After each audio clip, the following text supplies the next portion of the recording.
भगवान श्री विष्णु और माता लक्ष्मी क्यों बने घोड़ा और घोड़ी। एक बार भगवान विष्णु बैकुंठ लोक में लक्ष्मी जी के साथ विराजमान थे। उसी समय उच्चैःश्रवा नामक अश्व पर सवार होकर रेवंत का आगमन हुआ।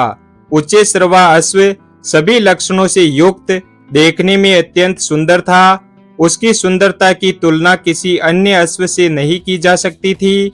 अतः लक्ष्मी जी उस अश्व के सौंदर्य को एकाएक देखती रह गई।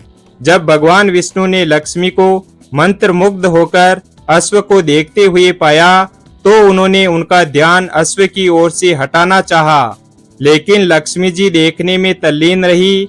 भगवान विष्णु द्वारा बार बार आवाज देने पर भी लक्ष्मी जी का ध्यान भंग नहीं हुआ। तब इसे अपनी अवहेलना समझकर भगवान विष्णु को क्रोध आ गया और क्रोधित होकर लक्ष्मी जी को शाप देते हुए कहा, तुम इस अश्व के सौंदर्य में इतनी खोई हो कि मेरे द्वारा बार बार आवाज देने पर भी तुम्हारा ध्यान इसी में लगा रहा, अतः तुम अश्वी हो जाओ। जब लक्ष्मी जी का ध्यान भंग हुआ और शाप का पता चला तो वे क्षमा मांगती हुई समर्पित भाव से भगवान विष्णु की वंदना करने लगी।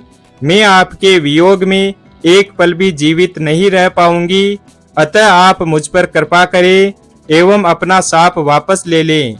तब भगवान विष्णु ने अपने शाप में सुधार करते हुए कहा, शाप तो पूरी तरह वापस नहीं लिया जा सकता, लेकिन हाँ, तुम्हारे अश्व रूप में पुत्र प्रसव के बाद तुम्हें इस योनि से मुक्ति मिलेगी और तुम पुनः मेरे पास वापस लौटोगी। भगवान विष्णु के शाप से अश्वी बनी हुई लक्ष्मी जी यमुना और तमसा नदी के संगम पर भगवान शिव की तपस्या करने लगी।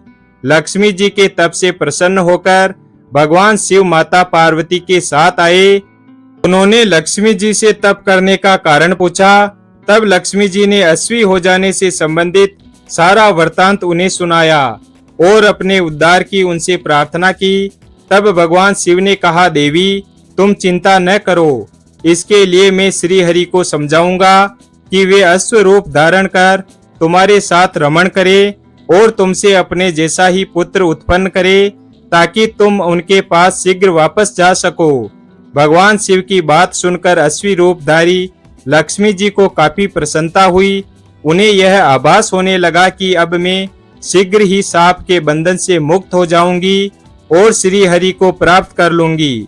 भगवान शिव वहां से चले गए। अश्वी रूपधारी लक्ष्मी जी पुनः तपस्या में लग गई। काफी समय बीत गया, लेकिन भगवान विष्णु उनके समीप नहीं आए। तब उन्होंने भगवान शिव का पुनः स्मरण किया। भगवान शिव प्रकट हुए। उन्होंने लक्ष्मी जी को संतुष्ट करते हुए कहा, देवी धैर्य धारण करो, श्री विष्णु अश्व रूप में तुम्हारे समीप अवश्य आएंगे। इतना कहकर भगवान शिव अंतर्ध्यान हो गए। कैलाश पहुंचकर भगवान शिव विचार करने लगे कि श्री विष्णु को कैसे अश्व बनाकर लक्ष्मी जी के पास भेजा जाए। अंत में उन्होंने अपने एक गण चित्र रूप को दूत बनाकर विष्णु के पास भेजा। चित्र रूप भगवान विष्णु के लोक में पहुंचे।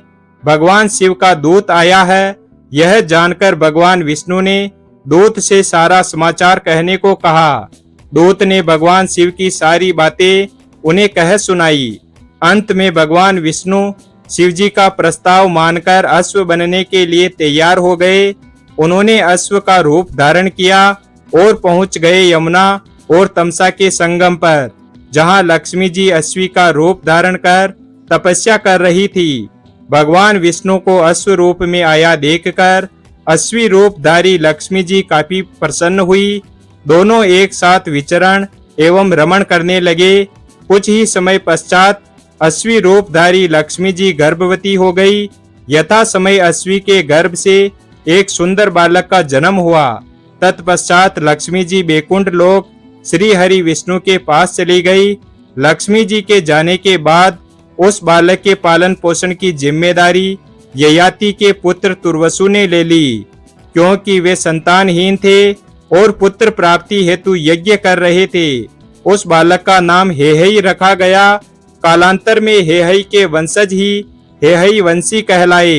वीडियो अगर पसंद आया हो तो वीडियो को लाइक और हमारे चैनल शिव भक्त को सब्सक्राइब करें और अपने दोस्तों के साथ शेयर करें। धन्यवाद।